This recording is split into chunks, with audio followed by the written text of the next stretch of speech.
Warahmatullahi wabarakatuh.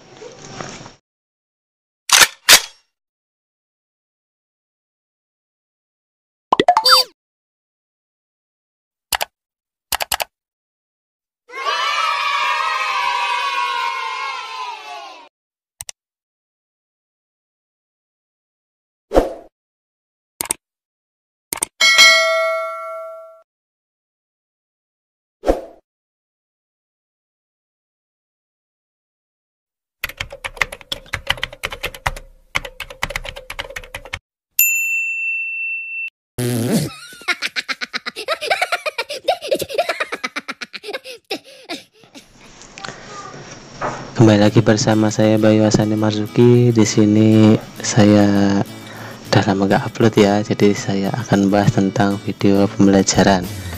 Nah, sebenarnya materi ini tuh bisa kalian temui di SMA, MA, dan SMK sederajatnya, yaitu tak asing lagi tentang trigonometri. Namun di sini saya akan membahas tentang dasarnya saja dari identitas trigonometri. Sebelum kita masuk ke materi, ada yang tahu apakah itu trigonometri atau apa sih itu penjelasan dari trigonometri? Masih ingat? Secara singkat kita tahu bahwa trigonometri itu berhubungan dengan yang namanya sin, cos, tan, kosek, sek, dan kotan. Kalau kalian bisa lihat di sini, sinus, kosinus, tangen, kosekan, sekan, dan kotangen. Nah, di sini kita bisa lihat penjelasannya di sini ya. Atau kalau secara teori itu bagian ilmu matematika, yaitu yang membahas tentang sudut, sisi, dan sudut suatu segitiga dengan fungsi dari relasi. Relasi itu hubungan, fungsinya tuh sin cos tan ini. Jadi kita bisa tahu rumusnya atau fungsinya tuh sin cos tan. Itu merupakan fungsinya. Nah, kita sudah tahu nih penjelasan trigonometri, yaitu apa sih kegunaan trigonometri itu sebenarnya. Yaitu ada banyak, kita bisa digunakan untuk astronomi, geografi, elektronik, ekonomi, medik, teknik, arsitektur, dan masih banyak lagi. Karena itu kan yang dibahas dari trigonometri itu kan sudutnya. Oke, apa sih rumus umumnya itu digunakan untuk apa? Nah, sebenarnya kan terdiri dari tiga segitiga siku-siku, tiga sisi miring, sisi samping, dan sisi depan. Sisi miring tahulah ya. Nah, nanti kita bahas di bawahnya. Nah, yang namanya sisi miring kalau misalnya ini lurus, nah nanti kita kasih tahu di bawah mana sisi miring, sisi samping, dan sisi depan. Oke, kita akan, nah ini misalnya nih namanya relasi itu ini hubungan antara C dan B dan A dan B. Nah, itu kan membentuk sebuah sudut nih. Nah, di dalam sudut ini ada namanya suatu fungsi. Nah, fungsi itu fungsinya yaitu sin, cos, tan tersebut.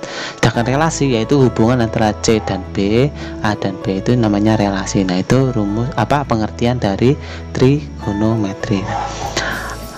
Untuk identitas itu adalah penjelasan atau nama dari trigonometri tersebut. Misalnya trigonometri itu apa? Nah, itu identitas dari trigonometri atau ciri-ciri dari trigonometri tersebut.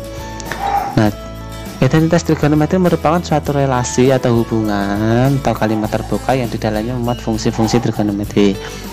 Tahu kan fungsi-fungsinya tadi sin, cos, tan. Nah, dimana bernilai benar untuk setiap pengerti variabel dan cos tan anggota domain fungsi.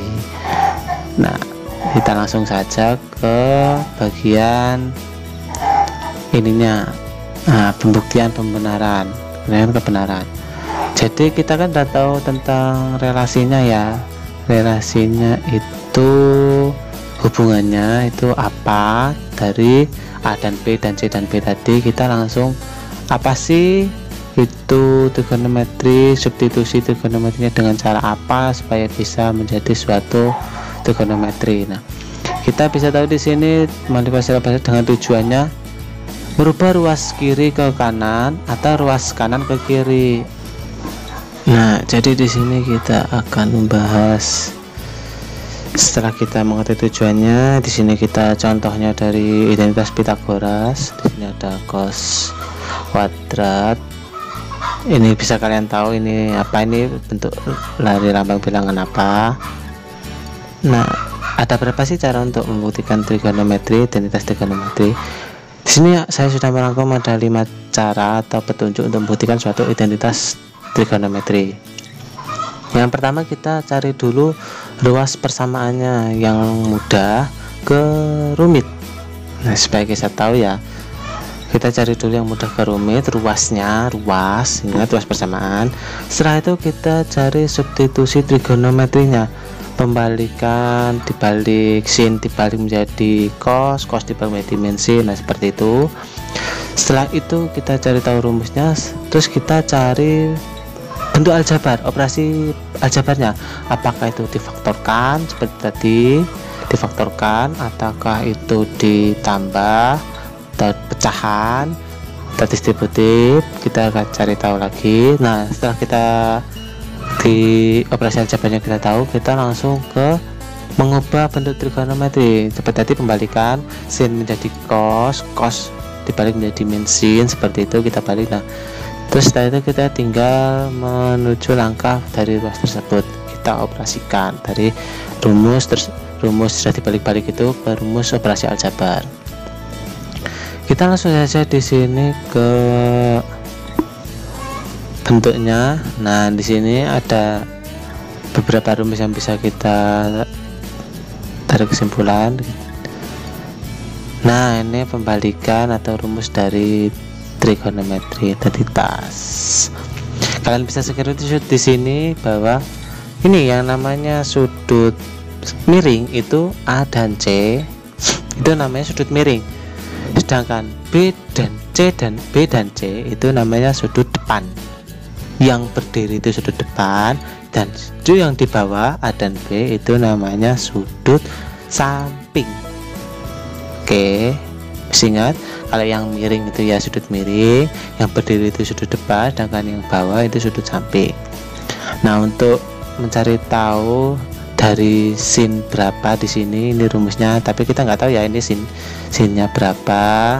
Contoh misalnya sinnya sin 30, tapi kita kan nggak tahu sin 30 berapa, kita hanya tahu panjang dari A itu berapa, 2, dan B itu 4, berarti tinggal ini 4, ini 2, jadi 4 dibagi 2 berarti sin 2, sin dari 30 itu 2, contoh seperti itu.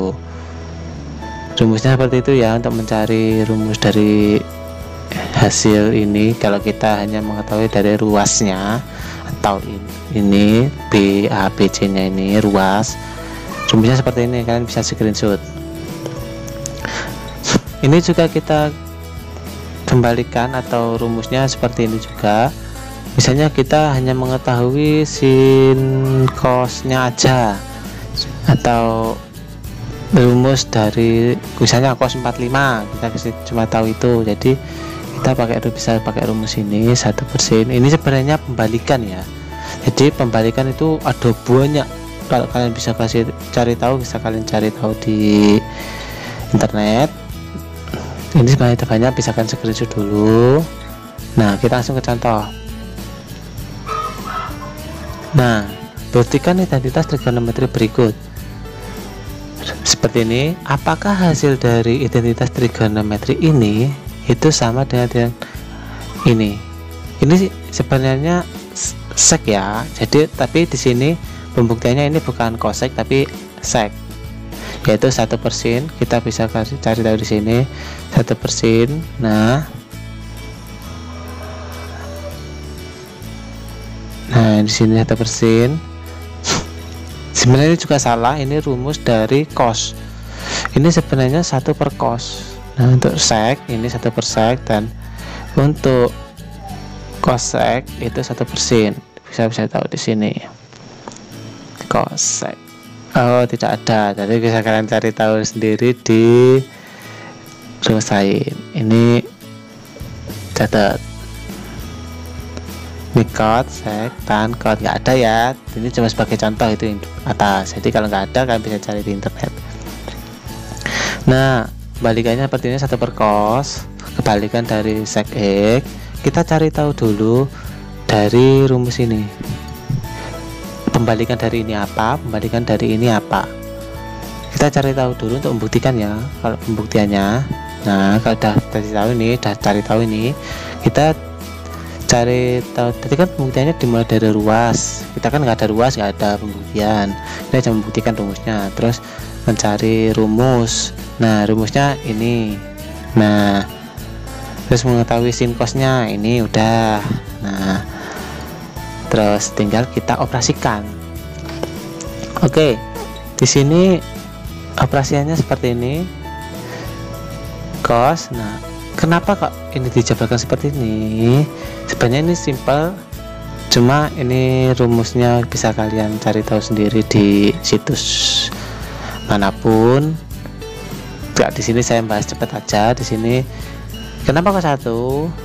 Karena 3 cos kali 1 tetap hasilnya cos, dan seterusnya. Setelah itu kita kan udah tahu mengetahui hasilnya ini. Nah, kalau kita sudah mencari tahu hasilnya ini, kita langsung membagi dua, yaitu cos kuadrat A sendiri dan min sin kuadrat A itu sendiri. Nah, kalau udah sendiri-sendiri seperti ini, kita tinggal bagi aja. Seret bukan nol ya, ibaratnya 1 bagi 1 hasilnya 1. Nah, seperti ini. Kalau 0 salah, karena kalau 0 dibagi cos kuadrat, cos dibagi cos hasilnya 1. Oke. Nah, jadi 1 per cos sekuadrat A dan 1 per sin min cosek kuadrat A. Minnya tetap, jadi hasilnya ini. Jadi sama ya. Nah, pembuktiannya benar ya, bahwa sin kuadrat A per cos kuadrat A min cos kuadrat A per sin kuadrat A hasilnya sek kuadrat A min cos sek kuadrat A terbukti benar. Oke. Untuk penjelasan lebih lanjut, kalian bisa pelajari di rumah sendiri atau cari di internet, karena di sini saya ingin bahas cepat aja supaya tahu dasar-dasarnya. Nah, di sini kita sudah mengetahui rumus-rumusnya ya. Jadi kita sekarang ke penerapannya berbagai masalah. Kalau saya kasih rumus atau penjabaran soal di sini, mungkin kalian akan terlalu banyak makan materi. Namun di sini saya akan menjelaskan penerapannya aja. Jadi untuk apa sih sebenarnya kegunaan dari trigonometri ini tuh? Tadi seperti saya jelaskan, sudah banyak lagi rumus trigonometri digunakan dalam kehidupan. Contoh di arsitektur, sudut bangunan, terus ada yang namanya ekonomi, yaitu misalnya kita tentang buatan pembagian barang. Nah, seperti itu. Terus di teknik farmasi, saya nggak tahu karena saya nggak tahu dari teknik farmasi itu seperti apa. Contohnya mungkin kalian bisa tulis di bawah apa. Untuk seismografi, meteorologi, meteorosean untuk kelautan. Terus cabang ilmu fisika lain, arsitektur. Nah, arsitektur ada kan? Nah, di sini teknik listrik, mekanik, sipil, komputer jelas masih banyak di komputer. Nah, pengembangannya ada banyak sekali. Nah, ini sudah dikembangkan oleh hasil kerja dari Dr. Norman Wilberger dari Universitas New South Wales. Dari situs webnya pengembangan penyebaran. Nah, ini rasional. Nah, sekian tadi identitas trigonometri dasar.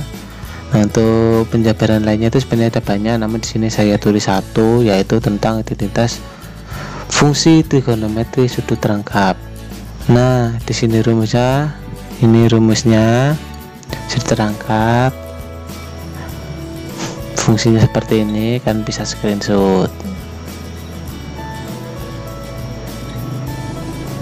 Oke, dah, kita langsung ke contohnya. Nah, contohnya ini misalnya kita punya 1 min cos kuadrat A dan 1 plus sin kuadrat sin A sama dengan sin A. Apakah ini benar hasil dari cos ini per 1 plus sin hasilnya dari sin A? Kita buktikan menggunakan rumus tadi. Kita cari tahu dulu cari tahu dulu ini fungsinya apa, terus cari operasinya gimana, operasi aljabarnya seperti ini. Nah, ini dapat dari mana? Nah, pasti bingung kan? Ini dapat dari 1 plus sin A. Jadi ini 1 plus sin A itu dikalikan dengan ini sendiri. Nah, 1 tetap ya, 1 tulis, 1 min. Nah, 1 plus sin A taruh di atas ini, dibalik. Karena di sini plus, di sini menjadi min atau negatif. Di sini positif, di sini menjadi negatif, tapi bawahnya tetap positif. Nah, kan terus min sin A. Setelah itu kita bisa cari tahu di sini, kita kalikan aja 1 min sin. Nah, ini kenapa atas seperti ini? Karena ini bisa kalian cari rumusnya operasi aljabar pada materi SMA. Kenapa kok bisa seperti ini? Nah, kita langsung saja ya di sini ya. Kita setelah kita tahu hasilnya seperti ini, kenapa kok ini hasilnya 1 min sin A? Ya, jelas. Ini tinggal dibagi. 1 ini bagi. Kita udah tahu hasilnya, yaitu tinggal 1 min sin A. Kenapa kok enggak 1? Karena di sini 1-nya taruh bawah, jadi seperti itu. Ini hasilnya 1, cuma kan ini dibagi ini, kenapa enggak taruh atas? Karena taruh bawah. Kalau taruh atas nanti hasilnya tinggal tambah ini habis taruh bawah. 1 min sin A aslinya 1 min sin A per 1. Oke, nah ini bagi 1 kan hasilnya tetap sama. Nah, tinggal ini dikali min plus min kali min plus min kali itu min 1 min kali min sin A min kali min plus, jadi plus sin A. Tinggal 1 min 1 sin A. Oke, gimana, udah paham? Sekian penjelasan dari saya, mungkin sedikit susah ya karena di sini saya nggak menyiapkan bahan lebih.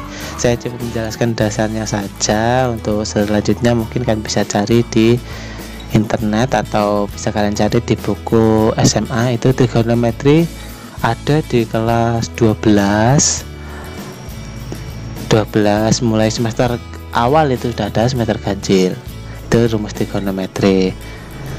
Sekarang kalian tanya pada guru kalian, ini sebagai pengantar saja dari trigonometri. Jika kalian suka, silahkan kalian like video ini. Jangan lupa tinggalkan komen yang membangun supaya kita sama-sama tahu, karena kita sama-sama belajar untuk matematika, supaya kita bisa lebih tahu tentang matematika. Karena saya juga masih belajar di sini ya. Saya tidak ahli banget, saya cuma pengantar saja, saya memberitahu saja. Saya juga sama-sama belajar. Oke, silakan kalian tinggalkan like, komen di bawah, subscribe. Dan sekian dari materi saya. Bila ada kesalahan saya mohon maaf. Saya akhiri, wassalamualaikum warahmatullahi wabarakatuh. Bye.